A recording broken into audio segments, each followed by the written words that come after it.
Sehemu ya 4 ya somo letu, sehemu ya 4 ya somo letu, lakini kwa sababu ya muda hatutaweza kumaliza. Somo ni refu, ni somo la siku 4, lakini kama ulivyoona muda wetu haukuwa rafiki, tukawa tunaanza kwa kuchelewa na tunahitaji angalau lisali moja kwa kila siku, lisali moja kwa kila siku. Sasa hili somo lina sehemu 4. Bwana Yesu asifiwe. Bwana Yesu asifiwe. Kwa hiyo kwa wale ambao watabahatika kufika Mabama, basi tutaendelea na somo hili. Bwana Yesu asifiwe. Tulikuwa na somo ambalo ni imani inayoleta mafanikio ya kimwili na kiroho, lakini siku ya leo nataka tutaenda kipengele ambacho kinaendana na hiki ila kiko nje kidogo ya hiki. Bwana Yesu asifiwe. Leo tunaenda kuona namna ya kuvunja nguvu za giza kwa matatizo yanayojirudia rudia. Bwana Yesu asifiwe. Namna ya kuvunja nguvu za giza kwa matatizo yanayojirudia rudia.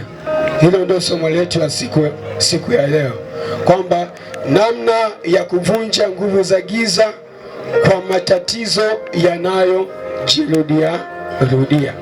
Bwana Yesu asifiwe. Kwa wanaoandika, hicho ndio kichwa cha somo kwa siku ya leo, namna ya kuvunja nguvu za giza kwa matatizo yanayojirudia rudia. Haleluya. Bwana Yesu asifiwe. Haleluya. Hii ni dhahiri kwamba katika maisha yako unayoishi, kuna mambo mengi yamekuwa yakijirudia katika maisha yako. Kuna wakati ulikuwa na changamoto fulani, watumishi wa Mungu wakakuombea, tatizo lile likapona, likaondoka kabisa, ukawa vizuri. Lakini baada ya muda fulani unakuta ile tatizo limejirudia tena. Mara nyingi watu wamekuwa wakirudi nyuma wakijiuliza kwamba maombi aliyoombewa hayakufanya kazi. Bwana Yesu asifiwe. Watu wamekuwa wakijiuliza mioyoni mwao, kwenye nafsi zao, kwamba huyu mtu aliombewa wiki iliyopita akawa sawa, kwa nini leo hii tatizo tena limejirudia? Bwana Yesu asifiwe.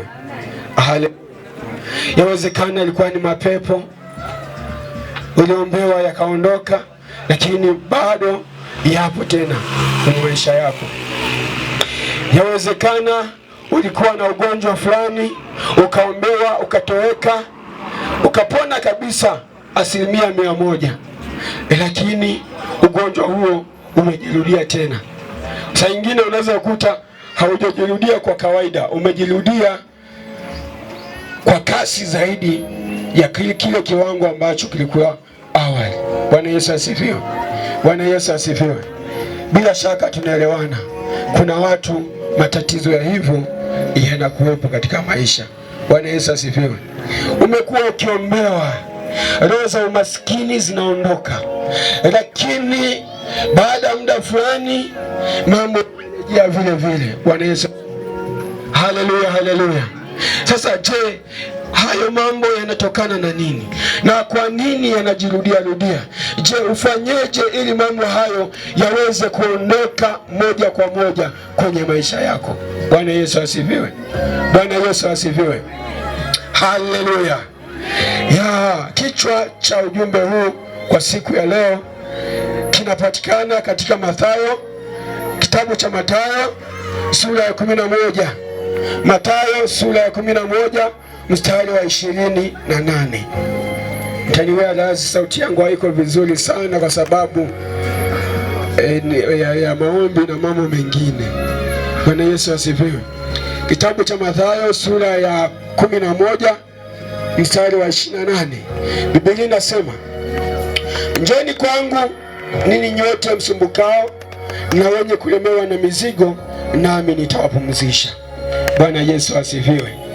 Yesu anasema kwamba njoo kwangu wewe usumbukae na mwenye kulemewa na mizigo, nami nitakupumzisha. Ndio, kuna wakati amekupumzisha, lakini kuna wakati inafikia mizigo inarejea tena kwenye maisha yako. Je, shida ni nini na unawezaje kusolve ama kutatua changamoto hiyo? Bwana Yesu asifiwe. Bwana Yesu asifiwe. Haleluya. Jibu namba moja la mada hii ni kutubu na kuachana na dhambi. Bwana Yesu asifiwe. Kutubu na kuachana na nini? Na dhambi. Kutubu na kuachana na dhambi. Dhambi imekuwa ni kikwazo kikubwa sana. Haleluya. Dhambi zimekuwa ni kikwazo kikubwa sana. Unaombewa leo, kesho mambo yanakuwa vile vile.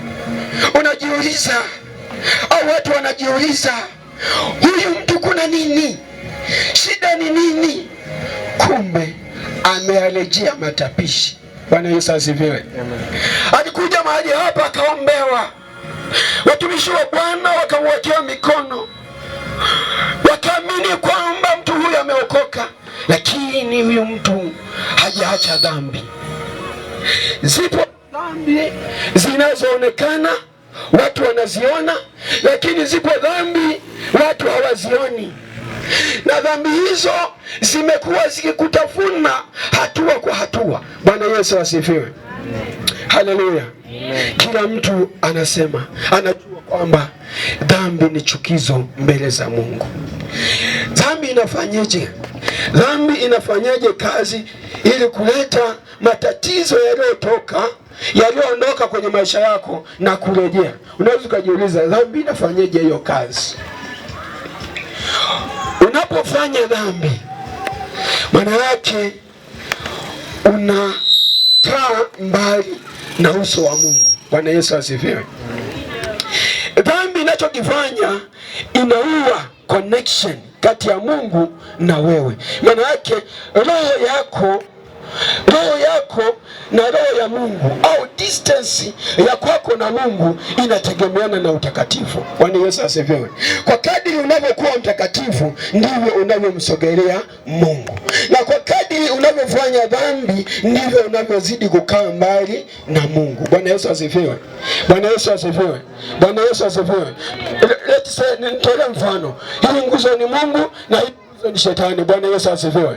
Ukitenda mambo mema, ukiwa mtakatifu, unazidi kumsogelea Mungu. Bwana Yesu asifiwe. Haleluya. Unazidi kumsogelea Mungu. Ukimsaidia mama ambaye ni mjane, unamsogelea Mungu. Bwana Yesu asifiwe. Haleluya. Ukienda kanisani kusali, unamsogelea Mungu. Bwana Yesu asifiwe. Haleluya. Ukifikia hatua ukawaombea wengine, unamsogelea Mungu. Bwana Yesu asifiwe. Haleluya. Bwana Yesu asifiwe. Lakini unapochukua hatua ya kwenda kuzini, unarudi nyuma. Bwana Yesu asifiwe. Umemsema jirani yako vibaya, unarudi nyuma. Bwana Yesu asifiwe. Haleluya. Haleluya. Bwana Yesu asifiwe. Umemsengenya jirani yako, unarudi nyuma. Umeenda kwa waganga wa kienyeji, unarudi nyuma. Bwana Yesu asifiwe. Hapo ndipo unafanyaje? Unamkaribia nani? Shetani. Maana yake Mungu namwacha wapi? Mungu namwacha wapi? Maana yake kiasi kwamba ukipatwa na tatizo, hata kushika ukashika, Mungu yuko wapi? Maana yake Mungu anakuwa hakuoni. Bwana Yesu asifiwe. Maana yake tayari wewe ni mwanachama wa Shetani. Shetani anasema, huyu ni mwanangu, acha nimnyooshe. Acha nimnyooshe. Ndio pale uliambiwa uvimbe ukatoka. Lakini kwa sababu ilitokana na Shetani, kwa sababu wachawi walisababisha uvimbe ule, wanasema tayari yule mwanachama wetu tumemuona kwenye mtambo wetu, anakutandika kisawasawa. Bwana Yesu asifiwe. Haleluya, haleluya. Shetani anafanyaje? Anakutandika kisawasawa. Haleluya. Tunaelewana? Tunaelewana? Kwa hiyo dhambi ni chukizo mbele za Mungu. Dhambi inaua mafuta ya Roho Mtakatifu ndani yako. Bwana Yesu asifiwe. Dhambi inaua kila kitu. Bwana Yesu asifiwe. Inaua. Na ndio huwa inasababisha kifo. Kifo ambacho ni hatari kuliko vifo vingine. Bwana Yesu asifiwe. Amen. Haleluya. Amen. Dhambi inasababisha kifo. Kifo kibaya na hatari ndani ya maisha ya mtu. Haleluya. Amen. Haleluya. Ni heri ukaogopa dhambi. Ni heri ukaogopa nini? Dhambi kuliko kitu chochote. Bwana Yesu asifiwe. Haleluya. Haleluya, haleluya. Kama tunaelewana ndio kufunga mkono namna hii. Punga mkono namna hii. Kwa hiyo dhambi ni mbaya. Dhambi ni mbaya sana. Yaani dhambi, ukitenda dhambi usije ukasema unatenda dhambi ukimwangalia mchungaji. Utakuwa unajidanganya. Bwana Yesu asifiwe. Usitende dhambi ukisema mbona mtu fulani alitenda dhambi. Utakuwa unajidanganya. Bwana Yesu asifiwe. Kwa sababu dhambi yako haimtafuni mchungaji. Haleluya. Dhambi haimtafuni nani? Mchungaji anabaki kuwa mchungaji na utakatifu wake. Bwana Yesu asifiwe. Ila dhambi itakachokifanya, wanakuambia is to destroy your life. Inaharibu maisha yako mwenyewe. Bwana Yesu asifiwe. Kwa nini? Kwa sababu shetani saa zote anapokutazama wewe, anakutazama wewe kwa jicho la kukuangamiza. Shetani hajawa na urafiki na mwanadamu hata siku moja. Bwana Yesu asifiwe. Lakini Mungu saa zote na miaka yote anawaza ni namna gani anaweza kukuokoa. Bwana Yesu asifiwe. Mungu anawaza, na ndio maana aliweza kufa pale msalabani, ni kwa sababu wewe upate kuokolewa. Haleluya. Bwana Yesu asifiwe. Hii ni mada ngumu. Ni mada, wanaosema ni mada ngumu, nyosha mkono. Ni ngumu. Hii ni mada ngumu. Yawezekana kama ngumu, ila itaeleweka vizuri. Bwana Yesu asifiwe.